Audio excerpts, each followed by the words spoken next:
हाय दोस्तों, कैसे हैं आप सभी। मैं डॉक्टर आनंद व्यास फिर से अपने YouTube चैनल पर आप सभी का स्वागत कर रहा हूं और आशा कर रहा हूं सभी ठीक है, मस्त हैं और अंतिम प्रहार की सीरीज में मेरे साथ जुटे हुए हैं।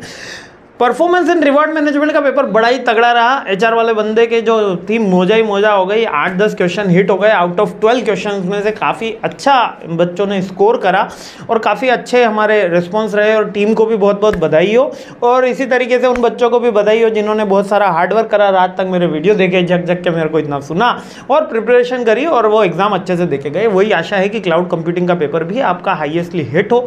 जितने मैक्सिमम क्वेश्चन हमारी टीम बना सकती है उतने क्वेश्चन बनाती है, एनालिसिस करती है, हिट होते हैं। और मुझे इस बात की खुशी रहती है कि सबसे ज़्यादा खुशी कि आप सबके पेपर अच्छे जाते हैं। इतनी मेहनत करो और पेपर अच्छा जाए, यही हम सबकी दुआ है दिल से।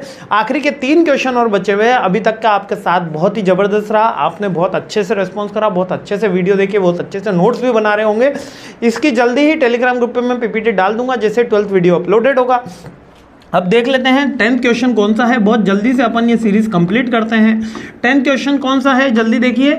Internet security standards. अब ये जो इंटरनेट सिक्योरिटी स्टैंडर्ड्स है, आपको भले जान के आश्चर्य होगा कि पहले तो हमारे पास कोई आईटी एक्ट ही नहीं था और फिर थोड़े टाइम बाद इनको रियलाइज हुआ कि जब ये विप्रो, इन्फोसिस जैसे बड़े बड़े बिग ब्रांड्स बन गए आईटी सेक्टर में, तो इंडियन गवर्नमेंट को लगा अरे ये इतने बड़े कैसे बन गए, इनको लगाम लगानी चाहिए। तो अब उन्होंने आईटी एक्ट इंट्रोड्यूस करा, इंफॉर्मेशन टेक्नोलॉजी एक्ट 2000, जिसी के अंदर ई कॉमर्स भी इसी के अंडर में आता है। याद रखना, ई कॉमर्स के लिए अभी तक कोई सेपरेट लॉ नहीं है, जबकि पूरी की पूरी बड़ी इंडस्ट्री है, पूरी की पूरी ऑनलाइन प्लेटफॉर्म्स है।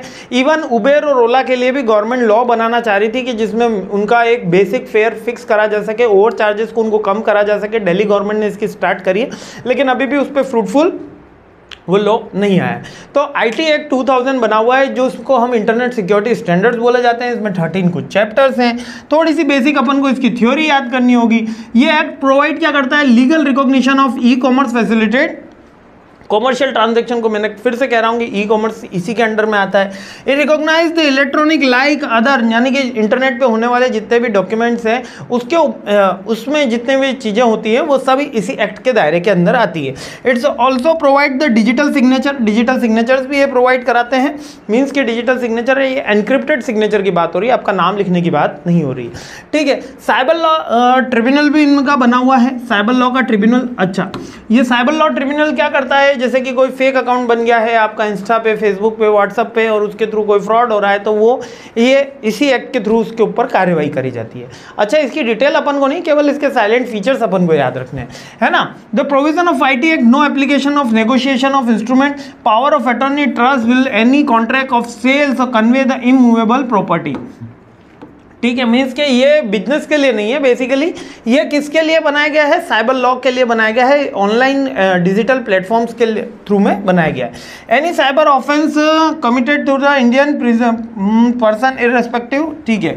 भारत या भारत के समस्त नागरिकों पे भारत की संप्रभुता के ऊपर माना जाएगा। भारत के क्षेत्रीय स्थिति या भौगोलिक स्थिति में होने वाली हर इलेक्ट्रॉनिक कॉमर्स या हर इलेक्ट्रॉनिक माध्यम के द्वारा किया गया व्यवहार, हर इलेक्ट्रॉनिक माध्यम के द्वारा किया गया व्यवहार in the terms of the transaction through the digital mode, in the terms of the transaction through digital mode in the territory of India, in the territory of India under this law is applicable. This law is applicable मतलब इस law की अगर territory की बात करें तो Indian territory पे completely recognised होता है, कंप्लीटली एप्लीकेबल होता है through digital modes transaction, through digital modes. ठीक है। और state government notification official gazette बना सकती है। कुछ रूल्स अमेंड करना चाहती है तो स्टेट गवर्नमेंट अपने अकॉर्डिंग रूल्स इसमें अमेंड कर सकती है। तो 7-8 से फीचर है, थोड़ा सा और अपने हिसाब से इसमें एड ऑन करना ना, आपके पास जो मॉडल्स हो, जो बुक्स हो, उसमें से 3-4 पॉइंट इसमें और एड ऑन कर लेना। यहाँ पर थोड़ी सी डिटेल हमारी तरफ से कम दी गई है, इसलिए मैं माफ़ी चाहूँगा। ठीक है। कम से कम इसके 10 पॉइंट आपको लिखने हैं। किसके?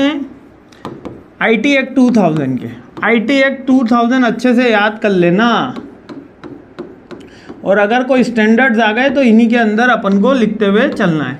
ठीक है। अगला क्वेश्चन आ जाएगा इसके बाद, तो कोई दिक्कत नहीं। चलिए नेक्स्ट क्वेश्चन पे मिलते हैं और अपनी ये सीरीज जल्द से जल्द कंप्लीट करते हैं। जय हिंद।